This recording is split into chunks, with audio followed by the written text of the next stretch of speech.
Thank you very much. America's NATO allies were looking for further reassurance. In Munich, as in Brussels earlier this week, they got it. President Trump came into office and has thrown now his full support to NATO. He too espouses NATO's need to adapt to today's strategic situation for it to remain credible, capable, and relevant. Further, as Minister von der Leyen noted last week, it is a fair demand that all who benefit from the best alliance in the world carry their proportionate share of the necessary costs to defend our freedoms. Just in case that still fell short of unconditional backing, Germany's defence minister was on hand to remind her guest. Ja, dazu gehört die faire Lastenteilung.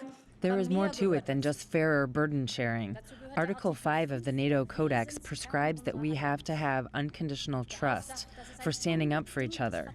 28 member states together. This is invaluable and is not up for negotiation. A month ago, President-elect Donald Trump branded NATO obsolete.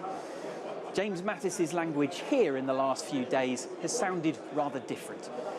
It is the second time this week that a senior American official appears to have moved away from a foreign policy promise made during the election campaign. US Secretary of State Rex Tillerson is heading back to Washington after a guarded meeting with his Russian counterpart in Bonn. Sergei Lavrov left for Munich, where he'll speak on Saturday. It now appears to be Moscow that's receiving mixed messages, while its Western neighbours seem a little less nervous. And I'm particularly happy that he also mentioned the values that bind together the shores of the Atlantic Ocean and the Euro-Atlantic community. I think this is something that's been, well, missing from some of the speeches we've heard on this topic from the different speakers over the past several months. China spoke of shared values too and offered up its growing global influence to mend US-Russian ties.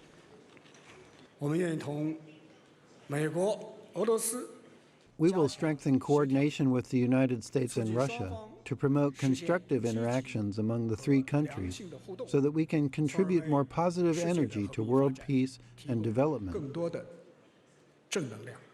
It was left up to a member of the US president's own party to express frank concerns about the current leadership. In many respects, this administration is in disarray, and they've got a lot of work to do.